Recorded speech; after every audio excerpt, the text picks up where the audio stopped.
Ladies and gentlemen, welcome once again to the student of the game. I am Kyle Nance, the student of the game. And listen, if you're here, chances are you like talking sport, and we're real glad you chose to do it with us here this evening. If you're watching live via the Sertoba Media YouTube page where the struggle was real to be awesome, the Huddle Up Huddle Up Podcast YouTube page, A7BN Sports Facebook Live, or any of the live opportunities to listen to it or watch it, I should say, consume it through the Student of the Game socials, be it the SOTG on Twitter and Twitch, or on the Student of the Game Facebook Live page. We're definitely glad to have you. And hey, if you don't have time to watch all of it or see it live, check it out on all your podcast senders, be it Spotify, Apple Podcast, whatever. You'll definitely find it there as well. Also, you'll be able to check it out between 12 and 2 on the oldschool101.com online radio station, a member of the Aquarius 7 Broadcasting Network. My work with Captain Chris Hill, of course, involved there. But welcome in, friends. We are more than halfway through the season officially here, and there's a whole lot of scuttlebutt. I know that you've heard me talking at length with a lot of people who were talking about things way too soon, MVP candidates, people going off the rails, with trying to declare one CJ Stroud an MVP candidate. I'm not mad at it necessarily. All I do want to do is remind America that CJ Stroud was going to do pretty good and that the Texans were going to win 7 games. And now I look like a damned pessimist.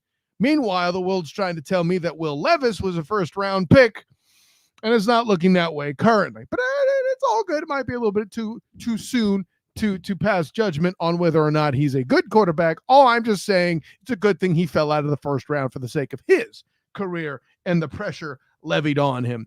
But that's a whole other question. Now, I'm not here to issue an apology to the Houston Texans. I had more faith in them than even some of the Texan fans in question. I mean, heck, according to my records here, my good friend Patrick Creighton of ESPN in Houston there had them only winning 7 games as well. So I can't be that big a pessimist. And here we are thinking they may battle their way into a sneaky opportunity to take the AFC South. And on that, I shan't front. Yeah, a 10-win Texas team. You haven't heard about that since one Deshaun Watson was at quarterback. And this is why I want to talk about teams to who I think I currently owe an apology. Not that my lack of faith was bad. My good friend L.A. Broadus came on the show and declared, of the Brownsville podcast, by the way. I believe he does some good work with my good friend Eric Urbanowitz of the 3-point conversion. Bing! There you go. I had to get that in there too. Shouts to my guy Raphael Hayes as well, who's doing a show opposite me and probably completely cannibalizing me. I'm joking, buddy. Break a leg, man. You and Rue have a good show, and after you listen to this one live, go check out the podcast there on the 3-point conversion. Check him out on iHeartRadio there too. You can see his show there, as well as the Duval Dive, the podcast I do featuring the Jacksonville Jaguars with my good friend of Big Cat Country, Travis Holmes. Bing! See, there we go. All that aside, I picked the Browns. I thought it was only 6 wins. It was actually 8. So I'll give myself a little less of a slap on the wrist there. Or maybe I've been saying 7. Who knows? But 8-9 was my prediction for the Browns. And the Cleveland Browns at this point have to Cleveland Brown pretty hard to not exceed that. That means they have to go 3-5 for the rest of the year, which, I mean, stranger things have happened, right? I get that that's a possibility. But I'll tell you, this Browns defense is something absolutely special. Probably the most underappreciated group in the entire NFL. There is no reason at this juncture that the Browns should be a sixth seed in that AFC conference, the tougher conference, if you will. And the part that's funny about it is at this point, one would allege that there's bad news, air quotes, coming out of Cleveland. No, I don't wish injury on anybody, But Deshaun Watson is going to shut it down for the season to get shoulder surgery, season-ending shoulder surgery to correct whatever's going on there. And, from a pure football and economic standpoint, the Browns franchise and their fans are hoping that he can come back in and finally be the Deshaun Watson that they bought and paid for, regardless of any other off-the-field scandal such as that was. And I've been spoken at length about how I feel about that. But here's the thing about P.J. Walker taking over at quarterback. I don't know that matters that much. As a matter of fact, the more time that passes after the Deshaun Watson allegations and the deal is made, I don't think anybody's going to completely forget the guaranteed money on the Deshaun Watson deal. That's not going away. I don't expect anybody to suddenly be like, oh, yeah, I forgot about that. No, that's not going to be a thing, ladies and gentlemen, much to the chagrin of the Cleveland front office. That's not going to happen. But I do believe P.J. Walker being in a quarterback for the Browns is going to create a different kind of situation. Without Deshaun Watson playing, there is a lot less focus on Deshaun Watson's, shall we say, off-the-field shenanigans, right? With that in mind, this team already has 6 wins.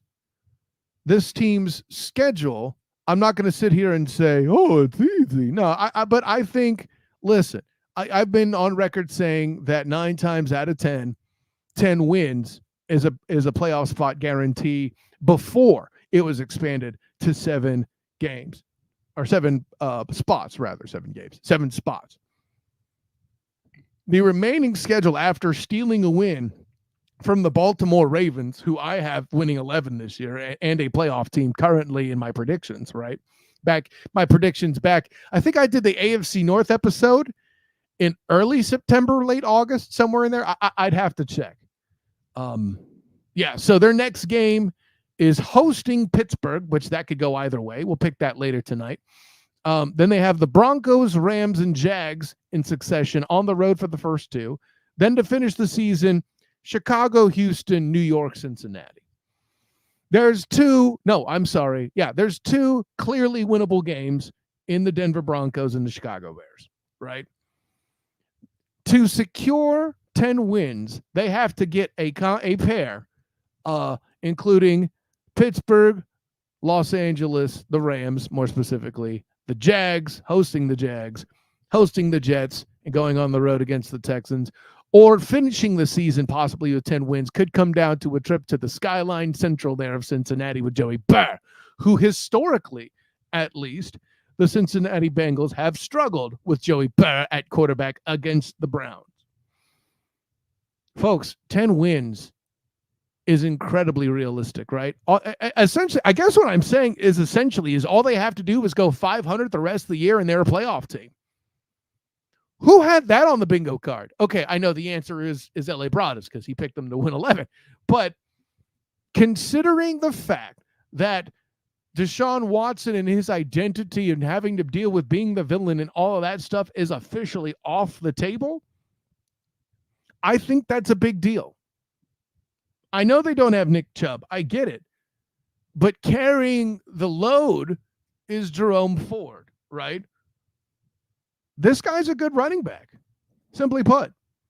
He's filled the gap nicely, and had I believe he had 100 yards against, he had 107 yards against the Ravens. Did enough to support that. Now, granted, you're not going to get a pick 6 every week to help bolster your offense and help you win the day. Kyle Hamilton is not going to pick off Lamar Demetrius Jackson every week. I get that. But that's the kind of stuff this defense is useful for. And God help me, if you like defense, make sure that appointment television is at your doorstep. Your Christmas gift keeps on giving the Thursday after Christmas. Browns Jets in East Rutherford. That's going to be a good time if you like defense. There's not a middle ground there. But I say all the above to say this. I picked the Browns to win 8 games. maybe I'm still right. Maybe they go 2-6 to finish the season. But looking at that schedule, I'm not as confident that I'm as correct about that as I am with some other things. Looking at you, Atlanta Falcons. Anyways, shout out to my guy, Danny Thompson, who's also currently talking to Raphael Haynes. So like I said, make sure you check out that 3-Point Conversion podcast after you listen to this show. But let me go in with this. It's that time of year where we look at the rankings and people try to, make themselves feel better by claiming that the results don't matter. I'm not one of them, because somebody's going to get a job or make a recruiting speech based on the fact that they're on the top 25 way longer than they should be. And on that list, I'm officially including the Oklahoma State freaking Cowboys. Are you out of your bleeding gourd? On what planet, on what distant day does a team that got their butts whooped 45-3 still end up in the top 25? What the hell are we doing here? Folks. And I'll get to the top 4 in a minute. I know that's one everyone cares about, but I'm going to nitpick something else. I see LSU here at 15. I'm on record as saying this already, but I'm going to say it so the public at large can hear me. And by the way, before I just whine and complain the whole time, I love Arizona at 17. The games that they've had against top opponents in the Pac-12, who's turning out to be an excellent conference, are amazing. That's fantastic that they're 17. Big fan. Also love Mizzou in the top 10 after handling business to Tennessee. By the way, why is Tennessee 18? Why are they behind? Why aren't they behind Notre Dame? As a matter of fact, what the hell is North Carolina even doing in the top 25? What are we doing here? Anyways, the positive statement I want to make that I don't normally is I believe Notre Dame should outrank not only Oklahoma, who's currently 14, because the team that beat them in the form of the Oklahoma State Cowboys that just got trounced by 42 points, they should fall further than that. Okay, they're just throwing that out there. But Notre Dame should be ranked ahead of both that team and their former coach at LSU and Brian Kelly. I don't care. We can make all the jokes about family as we want to, and that horse has been beaten deader than anything else. And please don't get me started with how Iowa in the top 25 is just some of the lamest trash I've ever seen. I don't care what their future schedule looks like. What the hell does that have to do with the placement of anything? But apparently this committee takes that seriously. Otherwise, Florida State wouldn't be number 4. More on that later. Notre Dame should be 15, because all these people who tell me, but Kyle, you're just a Notre Dame. No, Notre Dame is just normally overrated to beat shit. You're the problem, okay? Notre Dame should be 14 this year. I said it. I can make an argument. Well, no, I can't. I can't make an argument that they should be ahead of Ole Miss. I can make an argument that Penn State should be behind them, down further in the bottom 20. No, I mean, lower than 20 here. I don't mean the bottom 20 in college football. When a team without their head coach imposes their will upon you, and you are helpless with the alleged best rushing defense on the planet in college football, and you get dominated in a fashion that I'm surprised didn't involve some sort of a police report. I mean, maybe they're too busy investigating Jim Harbaugh and alleged sign stealing. I don't know. But you get beaten like that, how in the hell can anybody consider you a top 15 team when you were dog food most of the game?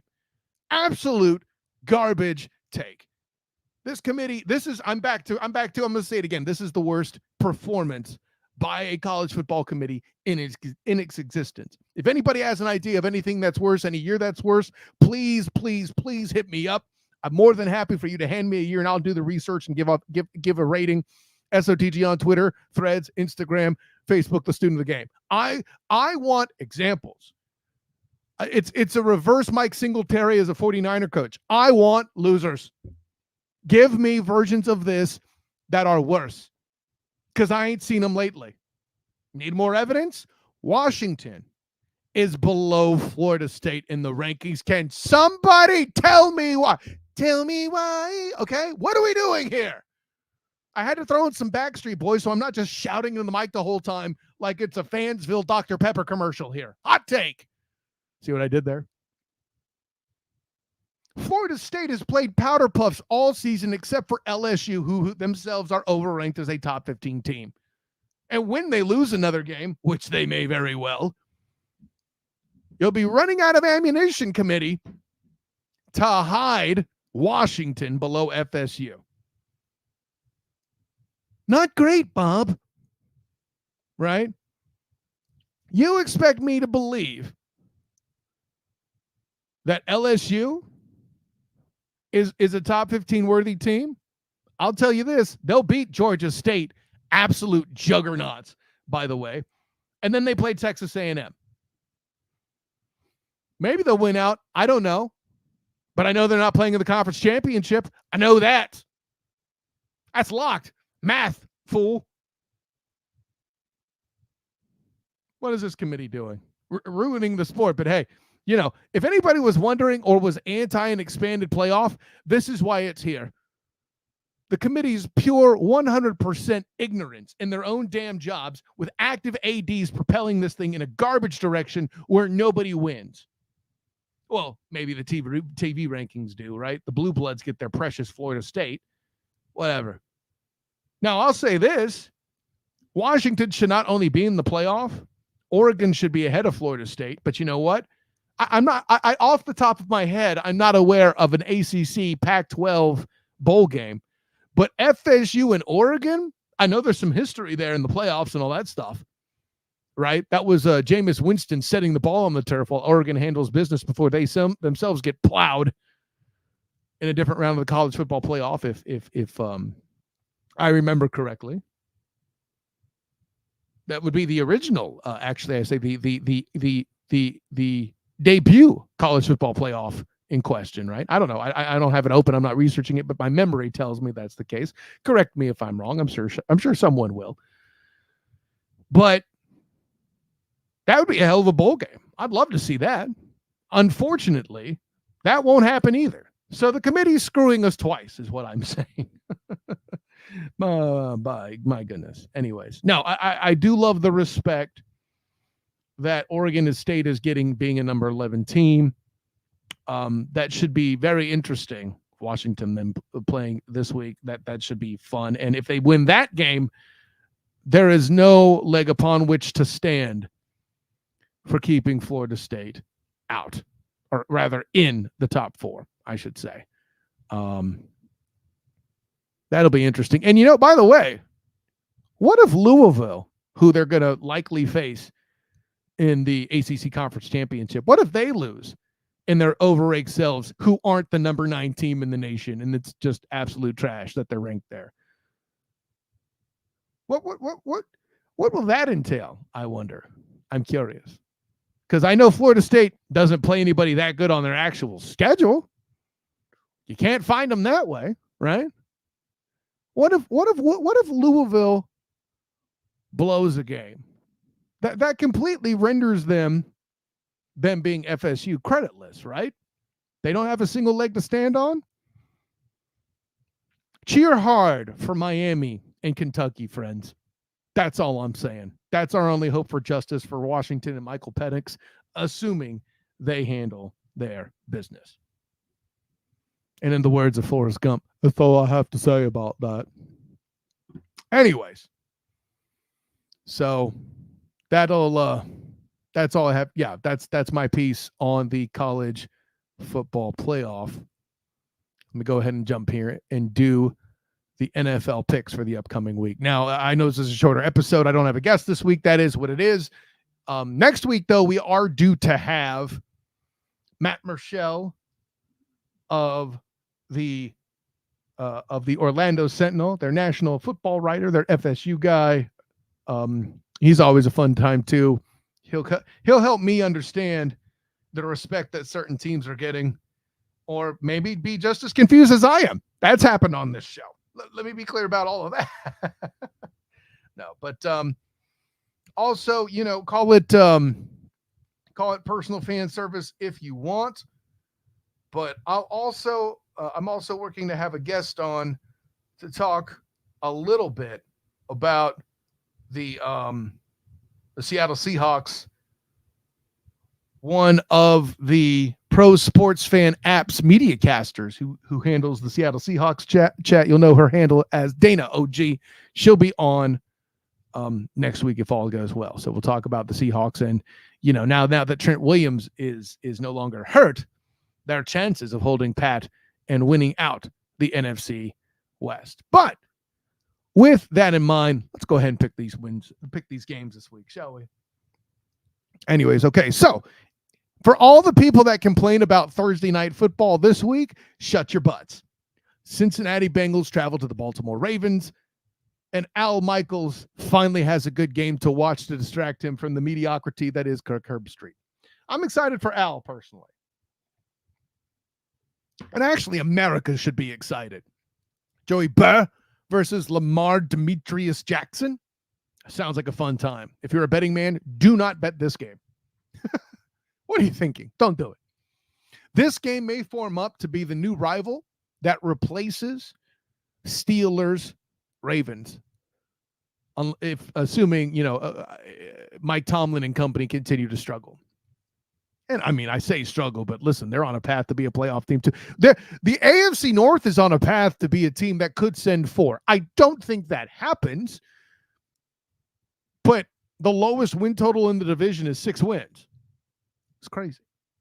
Anyways, I say all that to say I have Joseph Burr on the road. Evening that back up. They lost earlier in the year during the typical time that Joey Burr struggles, be it due to injury, sickness, or sickness. Anyways, I got the Bengals on that one, and that should make the AFC North all the more juicy. Speaking of juicy AFC North action, I have the Pittsburgh Steelers battling the Cleveland Browns in Cleveland there.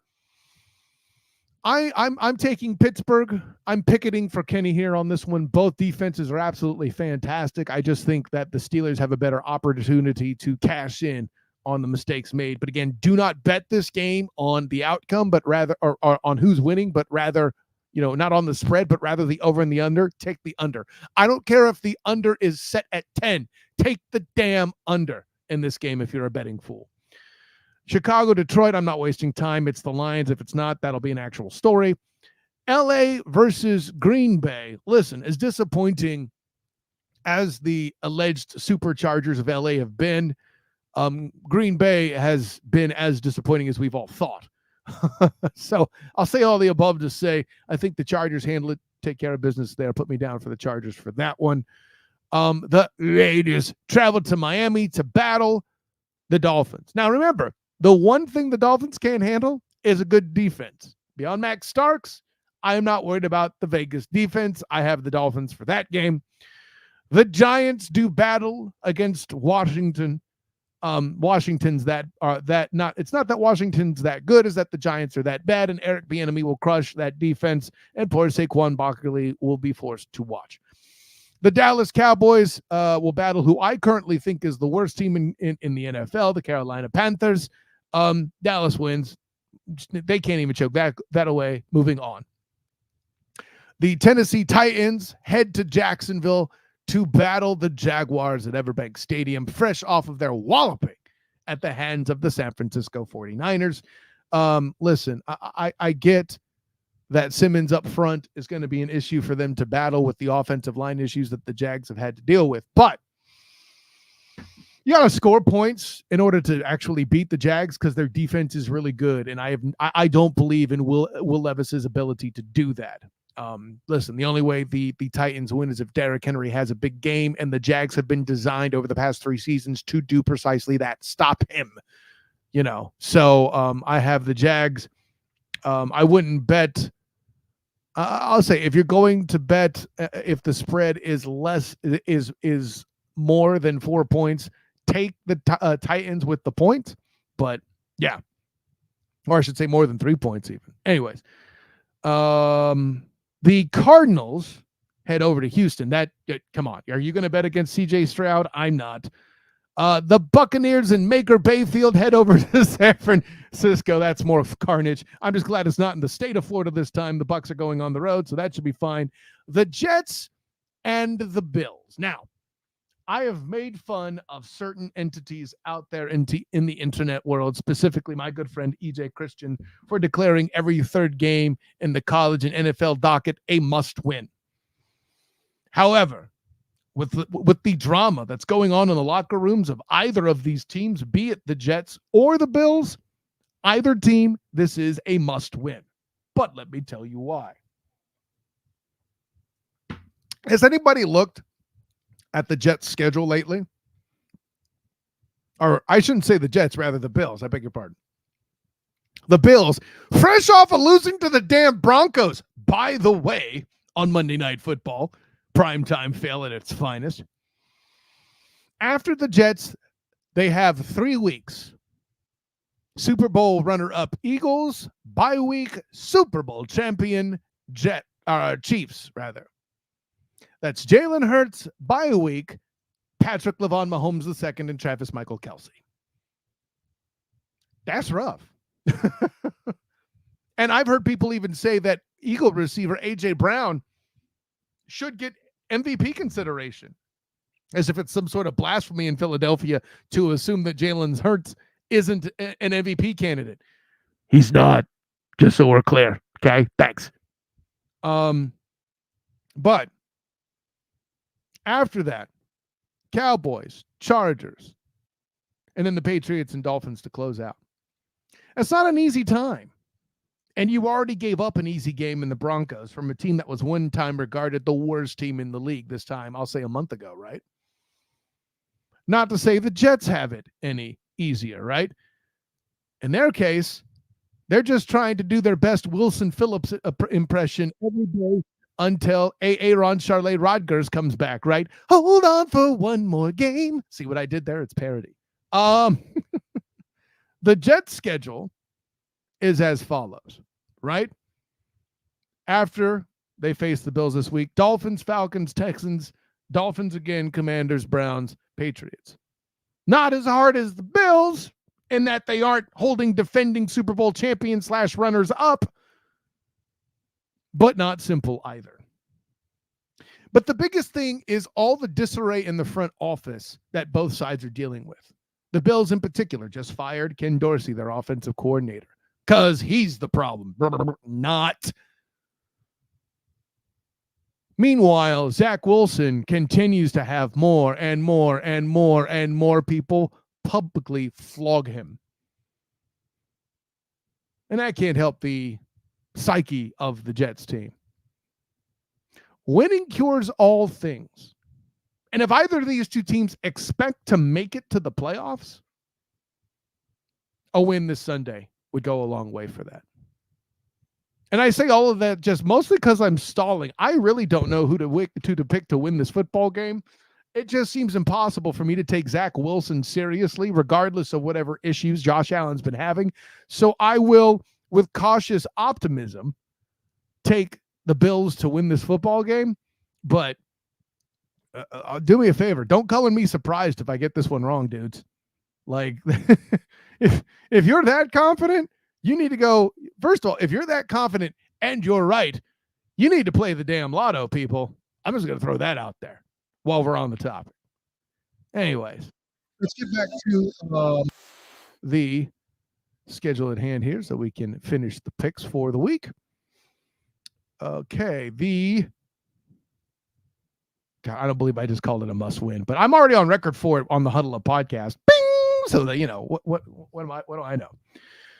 The Seattle Seahawks will do battle with the Rams this week. And this is a potential trap game in that you got to think that the Seahawks, after seeing the Jags get pummeled by them at Everbank Stadium, should the Niners do the same to the Bucks, you got to think that the Seahawks, you know, are just looking ahead in this game to battle the Seahawks going in here. The Rams, John Matthew Stafford has been up and down, and like, you know, while Puka Nacua has been a great story and Cooper Kupp, you know, is recovering from injury, and while all that's going on, we all know that the dominant team in terms of power rankings is San Francisco, especially now that Trent Williams is back on the field and playing almost as if nothing's happened.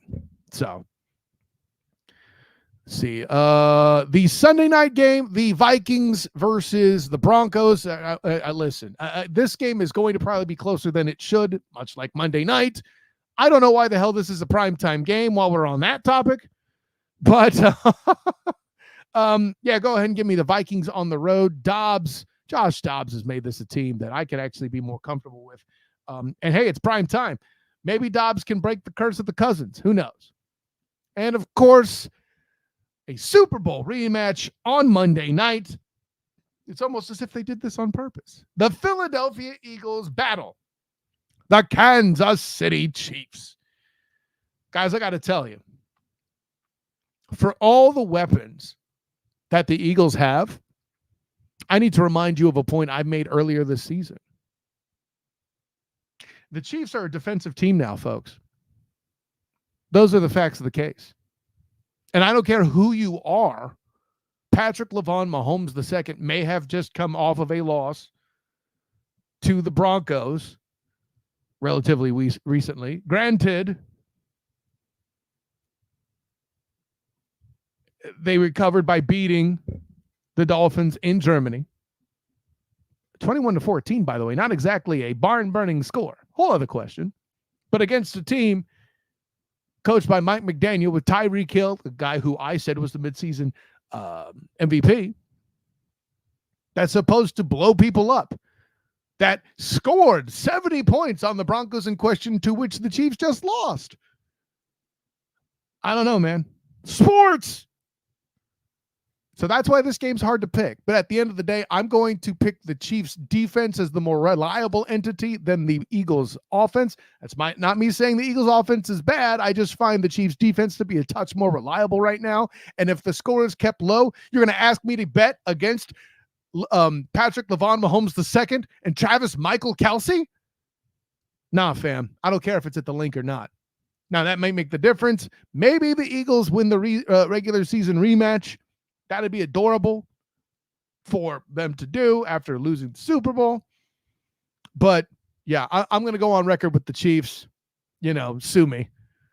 And, of course, that'll do it for the picks this week here in the NFL. Of course, that'll do it for this week's edition of the Student of the Game. Of course, you could find me on Twitter at the SOTG. Find me on Instagram as the same, the SOTG. Find me on Threads as well, the SOTG. Find me on Facebook as the Student of the Game.